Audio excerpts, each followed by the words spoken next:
বিসমিল্লাহির রহমানির রহিম। সম্মানিত সুধী সকলকে আমার আসসালামু আলাইকুম।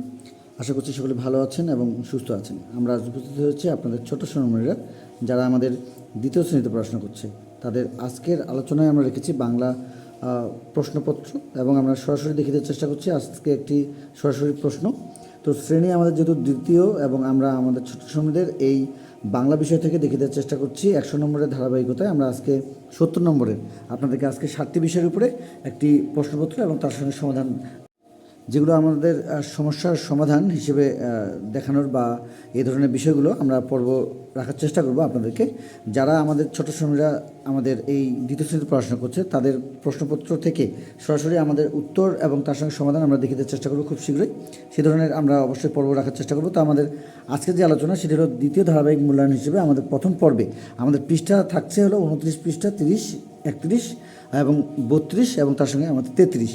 এই 5টি পৃষ্ঠাকে কেন্দ্র করে আমরা এই 5টি পৃষ্ঠাকে কেন্দ্র করে আপনাদেরকে আজকে দেখিয়ে দেওয়ার চেষ্টা করছি 70 নম্বরের একটি প্রশ্নপত্র এবং তার সঙ্গে আমরা যেখানে আমাদের যে বিষয়গুলোর সমাধান প্রয়োজন রয়েছে আমরা বলে দেওয়ার চেষ্টা করব। এবং এই ধরনের বিষয়ের উপরে আমরা আমাদের ছোটো সময়ের একটি যে পরীক্ষাগুলো নিয়েছি, আমাদের ছোটো সময় যারা এখানে অংশগ্রহণ করেছে সেগুলোর আমরা সরাসরি উত্তরপত্র বা আমরা কীভাবে তাদেরকে নম্বরগুলো প্রদান করেছি বা পরীক্ষা কীভাবে লিখতে হয় তার জন্য আমরা সুন্দরভাবে সেই বিষয়গুলোর উপরে আপনাদেরকে একটি পর্ব দেখানোর চেষ্টা করব। তো প্রথমেই যে বিষয়টি থাকছে সেটি হলো কবির নাম সহ কাজের আনন্দ কবিতাটি প্রথম 8 লাইন মুখস্থ লেখো। তাহলে আমরা এর আগে আপনাদেরকে বলেছিলাম 29 পৃষ্ঠা থেকে 33 পৃষ্ঠা পর্যন্ত তাদের এই বিষয়গুলোর উপরে আমরা পর্ব কয়েকটি রেখেছিলাম এবং চূড়ান্ত পর্ব হিসেবে আমরা পর্ব 3-এ আপনাদেরকে দেখিয়ে দেওয়ার চেষ্টা করেছিলাম যে কী কী থাকছে। সরাসরি আমরা সেই বিষয়টিকে কেন্দ্র করে আজকে সেই ধারাবাহিকতায় 1 থেকে 7 পর্যন্ত তারই ধারাবাহিকতায় আমরা দেখিয়ে দেওয়ার চেষ্টা করছি 7টি প্রশ্ন এবং তার সঙ্গে আমরা দেখিয়ে দেওয়ার চেষ্টা করছি কোথায় আমরা কীভাবে আমাদের ছোটো সময় থেকে শেখাতে পারি। তো কাজের আনন্দ যে কবিতাটি রয়েছে সেই কাজের আনন্দ কবিতাটি আমরা অবশ্যই 8 লাইন এখানে থাকছে। আমরা পুরো বিষয়টি শিখে রাখার চেষ্টা করব যাতে করে তারা বিভিন্ন জায়গায় শূন্যস্থান বা সত্যমিতা হিসেবে তারা সহযোগিতা করতে পারে তাদের পরীক্ষায় যেন এই বিষয়গুলো আসলে।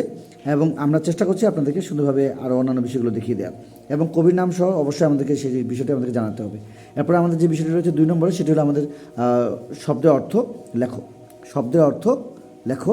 এখানে আমরা দেখতে পাচ্ছি যে আমাদের 1, 2, 3, 4, 5টি আমাদের শব্দ রয়েছে এবং এই শব্দগুলো আমাদের তাদের বইয়ে কিন্তু সুন্দরভাবে দেওয়া রয়েছে। আমরা এখানে কোনো বিষয়ই আমরা বইয়ের বাইরে দেওয়ার চেষ্টা করিনি, আমরা চেষ্টা করছিলাম বইয়ের ভেতর থেকে প্রত্যেকটি বিষয় যেন আমাদের ছোটো সময় টাচ করতে পারে বা তাদের যে এই বিষয়গুলো ধারণাগুলো আমরা যেহেতু 29 পৃষ্ঠা থেকে 33 পৃষ্ঠা পর্যন্ত আপনাদেরকে এর আগে বলার চেষ্টা করেছি এবং দেখিয়ে দেওয়ার চেষ্টা করছি কয়েকটি নমুনা। আমরা সেখান থেকে আজকে তাদেরকে 7টি বিষয় দেখিয়ে দেওয়ার চেষ্টা করছি তারা যেন সুন্দরভাবে এগুলো আপনাদের সহযোগিতা নিয়ে শিখতে পারে। এবং এখানে দেখতে পাচ্ছি বুনি, খাদ্য, আহরণ, তৃণ ও লতা এবং সঞ্চয়, এগুলোর অর্থ এবং তার সঙ্গে আমাদের শব্দগুলোর কিন্তু আমাদের সমন্বয় কিন্তু বইয়ে দেওয়া রয়েছে। আশা করছি আমরা সেগুলো দেখে নেব। এরপরে আমাদের যে বিষয়টি থাকছে 3 নম্বরে সেটি হলো যে আমাদের খালি ঘর পূরণ করো। আমরা এর আগে আমাদের যে বইয়ে যে বিষয়গুলো নিয়ে পাঠ যে রয়েছে বা যে পাঠগুলো নিয়ে আমরা কাজ করেছিলাম সেখানে কিন্তু আমাদের শূন্যস্থান হিসেবে আমাদের ডান পাশে কিছু শব্দ দেওয়া ছিল, সেই শব্দ থেকে কিন্তু আমরা সেই শূন্যস্থানগুলো বা খালি ঘরগুলো দেখিয়ে দেওয়ার চেষ্টা করছি। তো আমাদের কিন্তু এখানে সেই বিষয়টি নেই, আমরা একটু এখানে আলাদা করেছি যে খালি ঘর পূরণ করা শুধু তারা তাদের যে এর আগে আমরা বারবার শিখেছি সেইখান থেকে তারা যেন লিখতে পারে এই কারণে আমরা রেখেছি যে খালি ঘর পূরণ করা। আমরা ডান পাশে কোনো শব্দ বা এই ধরনের কোনো বিষয় দেওয়ার চেষ্টা করিনি। শালিকগুলো ড্যাশ করছে, শালিকগুলো ড্যাশ করছে এটির জন্য আমরা আমাদের ছোটো সুন্দর শূন্যস্থানগুলো দেওয়া রয়েছে বই, সেগুলো সেই অনুযায়ী আমরা কাজ করার চেষ্টা করব। মৌমাছি ড্যাশ আহরণ করে, ড্যাশ দল বেঁধে চলে, ছেলেমেয়েরা গাছের মধ্যে ড্যাশ বাসা। তাহলে আমরা এখানে পেয়ে গেলাম আমাদের 3 নম্বরের শূন্যস্থান বা খালি ঘর পূরণ করো 5টি। শালিকগুলো ড্যাশ করছে, মৌমাছি ড্যাশ আহরণ করে, ড্যাশ দল বেঁধে চলে, ছেলেমেয়েরা ড্যাশ যাচ্ছে, গাছের মধ্যে ড্যাশ বাসা। তাহলে আমরা 3টি বিষয় দেখলাম, আরও 4টি বিষয় দেখতে অবশ্যই আমাদের সঙ্গে থাকবেন। এবং আপনাদের এই ধরনের বিষয়গুলো যদি সরাসরি পেতে চান অবশ্যই আমাদেরকে আমাদের যে নম্বরটি দেওয়া রয়েছে সেখানে আমাদের সেই নম্বরটি আমাদের হোয়াটসঅ্যাপ নাম্বার, সেখানে আপনারা যোগাযোগ করতে পারেন এবং আপনাদের ঠিকানা দিয়ে রাখলে আমরা সেই ঠিকানায় আমরা কুরিয়ারের মাধ্যমে আপনাদেরকে সরাসরি এই বিষয়গুলো দেখাতে পারি বা দিয়ে দিতে পারি। আচ্ছা, এরপরে আমরা 4 নম্বর যেটি পেয়ে যাচ্ছি সেটি হলো যে আমাদের এখানে যে বিষয়টি থাকছে সেটি হলো আমাদের প্রশ্নের উত্তর। প্রশ্নের উত্তর হিসেবে আমরা এখানে যেটি দেখতে পাচ্ছি সেটি হলো যে কে শীতের সঞ্চয় খুঁজছে। এর সঙ্গে ছোট পাখির তৃণতা দিয়ে কি বানাবে? ছোট পাখির তৃণতা দিয়ে কি বানাবে? এর সঙ্গে আমরা যেটি পেয়ে যাচ্ছি সেটি হলো যে মৌমাছি কেন বনে যায়। মৌমাছি কেন বনে যায়, এর সঙ্গে আরও আমরা যেগুলো পেয়ে যাবো সেটি হলো পিপিলিকা কীভাবে চলে, এর সঙ্গে ছোট পাখি কীভাবে ডাকে। তাহলে আমরা 5টি যে প্রশ্ন আমরা দেখতে পাচ্ছি, এই 5টি প্রশ্ন কিন্তু আমাদের ছোট্ট সোনামণিদের যে কাজের আনন্দ যে আমাদের কবিতাটি রয়েছে সেখান থেকে আমাদের কিন্তু নেওয়া হয়েছে, এবং আমরা এর উপরে আমাদের কিন্তু উত্তর বা এই ধরনের সমস্যার সমাধান কিন্তু আমাদের দেওয়া রয়েছে। আশা করছি আমরা সেই বিষয়গুলো বা সেই ভিডিওগুলো দেখে নেব, যেন আমাদের ছোটো সময়দের সেইভাবে আমরা শেখাতে পারি এবং আমরা আমাদের ছোটো সময়দের এই ধারাবাহিক মূল্যায়নগুলো নিতে পারি। এবং আমরা আরও যে কয়েকটি বিষয় রয়েছে সেই বিষয়গুলো দেখে দেওয়ার চেষ্টা করছি। আশা করছি আমরা সুন্দরভাবে এই বিষয়গুলো আমরা বাসায় থেকে সুন্দরভাবে আমাদের ছোটো সময়দেরকে শেখাতে পারি এবং আপনাদের সহযোগিতা নিয়ে তারা যেন এগুলো জানতে পারে। এই কারণে আমাদের এই বিষয়গুলো আসলে দেওয়ার, বা আপনারা কীভাবে তাদেরকে সহযোগিতা করবেন, এই কারণে কিন্তু আমাদের আসলে এই ধরনের বিষয়গুলোকে সুন্দরভাবে আপনাদের সামনে উপস্থাপন করা। চলুন দেখে নিই বাকি অংশটুকু। আচ্ছা, আমরা এখানে 5 নম্বরে যেটি পেয়ে যাচ্ছি, খুবই গুরুত্বপূর্ণ একটি বিষয়, তাদের নতুন বই থেকে সংযোজন করা হয়েছে। প্রশ্নবোধক বাক্য তৈরি করো, যে কোনো 4টি বলা হয়েছে। তো আমাদের ছোটো সোনামণিদের যে বাক্য তৈরি করার যে বিষয়টি বা যে পাঠ বা যে অধ্যায়টি আমাদের রয়েছে সেখানে কিন্তু আমরা এই বিষয়ের উপরে পেয়েছিলাম, এবং আমরা সেই অনুযায়ী আপনাদেরকে সেই পাঠটি থেকেও আমরা এর আগে আলোচনা করেছি। আশা করছি সেখান থেকে আমরা আমাদের ছোটো সোনামণিদের এগুলো শিখে রাখার চেষ্টা করব।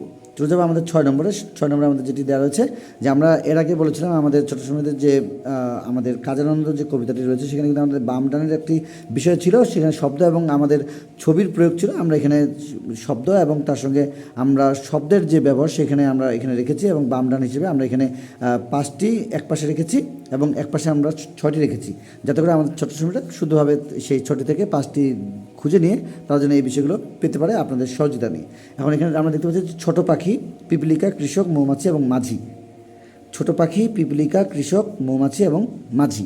এ পাশে রয়েছে গরু, ছাগল দেখেন, মধু আহরণ, নৌকা চালান, কিচির মিচির এবং জমি চাষ, তার সঙ্গে শীতের সঞ্চয়। তাহলে এই পাশে হলো 1 2 3 4 5, এখানে 1 2 3 4 5 6টি। তাহলে এখানে ছোট পাখি, কিচিরমিচির, পিপিলিকা, শীতের সঞ্চয়, কৃষক, গরু ছাগল দেখেন, না মধু আহরণ, না নৌকা চালান, না কিচিরমিচির। আচ্ছা, আমরা আমাদের ছোটো সুন্দর যখন এই বিষয়গুলো শেখানোর চেষ্টা করবো বা বুঝিয়ে দেওয়ার চেষ্টা করবো, তাহলে আমরা যে কাজটি করবো যে ছোটো পাখি লিখে একটি সুন্দর একটি টান দিয়ে ছোটো পাখি লিখে কিচিরমিচির, তাহলে কিচিরমিচির যখন হয়ে যাবে তখন আমরা তাদেরকে এখানে ছোট্ট করে একটা টান দিয়ে বা এইভাবে টিক চিহ্ন দিতে পারি, তাহলে এটি হয়ে গেল। পিপিলিকা, শীতের সঞ্চয়, এখানে আমরা একটা টান দিয়ে দিলাম। তাহলে আমাদের বেঁচে থাকলো হলো কী, যে জমি চাষ, নৌকা চালান, মধু আহরণ এবং গরু ছাগল দেখেন। তাহলে আমরা এখানে একটু দেখে নেই যে কৃষক, তাহলে গরু ছাগল দেখেন, না মধু আহরণ, এটা নৌকা চালান, তার সঙ্গে জমি চাষ। তাহলে কৃষক, জমি চাষ, মৌমাছি, মধু আহরণ, আমার থাকলো নৌকা চালান এবং গরু ছাগল দেখেন। তাহলে মাঝি, নৌকা চালান। তাহলে এইভাবে আমাদের ছোটো সুন্দরভাবে এই বিষয়গুলো শিখে রাখার চেষ্টা করবো। চলে যাবো আমাদের পরের যে অংশ। আচ্ছা, চলে যাবো আমাদের পরের অংশে, সেটি হলো আমাদের 7 নম্বরে। 7 নম্বরে আমাদের যে বিষয়টি দেওয়া রয়েছে সেটি খুবই গুরুত্বপূর্ণ, এবং আমাদের যে অধ্যায়টি ছিল যে রাজুর আঁকা ছবি, সেই রাজুর আঁকা ছবি থেকে আমরা এখানে একটি বিষয় রেখেছি, এবং আমরা আমাদের ছোটো শ্রেণীরা যারা রয়েছে দ্বিতীয় শ্রেণীতে পড়াশোনা করছে, তাদের এই ছবির মাধ্যমে বা তাদের এই আঁকা ছবিগুলো যেন তারা শুধুভাবে আঁকতে পারে। আচ্ছা, এই আঁকার পাশাপাশি এবং তারা যেন আঁকতে পারে, আপনারা অবশ্যই তাদের আচ্ছা, তো তারা যেন এই বিষয়গুলো ছবিগুলো দেখে এবং যেন আঁকার যে বিষয় সেগুলো যেন তারা শেখে, এবং আপনাদের সহযোগিতা নিয়ে তারা যেন শুধুভাবে আঁকার পাশাপাশি বিভিন্ন ছবির যে অর্থ বা ব্যবহার বা শব্দ বা বাক্যের যে প্রয়োগ সেগুলো যেন তারা জানতে পারে। তো আমরা এখানে দেখে দেওয়ার চেষ্টা করছিলাম 7 নম্বরে, সেটি হলো রাজুর আঁকার ছবিটি মনে করি। সেখানে রাজুর আঁকার ছবিতে কী ছিল 4টি বাক্য লিখি, একটি নমুনা বাক্য দেওয়া হলো। তাহলে আমাদের নমুনা বাক্যটি আমরা এখানে দিয়েছি, যেটি বইয়ে আমাদের দেওয়া ছিল, পাখি উঠছে। বাকি যে আরও 4টি বাক্যের প্রয়োগ ছিল আমাদের বইয়ে আমাদের সুন্দরভাবে দেয়া ছিল। এইভাবে আমাদের 1 2 3 4 5 আমাদের এইভাবে নম্বর দিয়ে আমরা বইয়ের যে বিষয়টি সরাসরি সেটি আমরা দিয়েছি, পাখি উঠছে। আমাদের ছবিটি নিয়ে আমাদের সেই পার্টটি নিয়ে আমাদের একটি অধ্যায় রয়েছে, আশা করছি আমরা সেটি দেখে নেব। এবং আমরা আমাদের ছোটো সময়দের যে পরীক্ষাটি নিয়েছি এই 100 নম্বরের মধ্যে, যে আমরা আজকে ধারাবাহিকভাবে 70 নম্বর নিয়েছি, বাকি অংশটুকু আমরা আরও অন্যান্য কোনো বিষয়ে হয়তো বা দেখিয়ে দেওয়ার চেষ্টা করব। 30 নম্বর রয়েছে, সেগুলো হয়তো কোনো অংশে দেখিয়ে দেওয়ার চেষ্টা করব, যাতে করে আপনাদের ছোটো সময়দের সুন্দরভাবে 100 নম্বরেরই কভার করতে পারেন। চলে যাব আমরা অন্যান্য অংশগুলো যেগুলো আমাদের রয়েছে আরও, যেমন বিশেষ করে আমাদের গণিত এবং ইংরেজি, তার সঙ্গে আমাদের সামাজিক বিজ্ঞান এবং প্রাথমিক বিজ্ঞান, তার তার সঙ্গে আমাদের অঙ্কন বা চারুকারু বা আমাদের শারীরিক শিক্ষা সেই বিষয়গুলো আমরা অবশ্যই খুব সুন্দরভাবে আপনাদের সামনে তুলে ধরার চেষ্টা করব। সেটি হলো বার্ষিক পাঠ পরিকল্পনা থেকে সরাসরি। এবং আমরা আমাদের ছোট শ্রেণীতে আজকে যে বিষয়টি দেখে দেওয়ার চেষ্টা করছিলাম দ্বিতীয় শ্রেণীর, সেটি হলো 70 নম্বরের একটি আমাদের 7টি প্রশ্নের ধরন এবং তার সঙ্গে আমাদের সরাসরি একটি প্রশ্নপত্র, যা কিনা আপনাদের ছোটো শ্রেণীদের অনেক উপকারে আসতে পারে। এবং যারা আমাদের আজকে ভিডিওটি নতুন দেখছেন, যদি আজকে ভিডিওটি ভালো লেগে থাকে অবশ্যই চ্যানেলটি সাবস্ক্রাইব করে পরবর্তী আপডেট পাওয়ার জন্য আমাদের সঙ্গে থাকবেন। যারা পূর্বে আমাদের চ্যানেলটির সঙ্গে ছিলেন সকলকে জানাচ্ছি অসংখ্য ধন্যবাদ আমাদের পাশে থাকার জন্য। তো আজকে এই পর্যন্ত সকল সুস্বাস্থ্য কামনা করে, আপনাদের ছোট শ্রেণীদের সুস্বাস্থ্য কামনা করে আজকের মতো বিদায় নিচ্ছি। খোদা হাফেজ।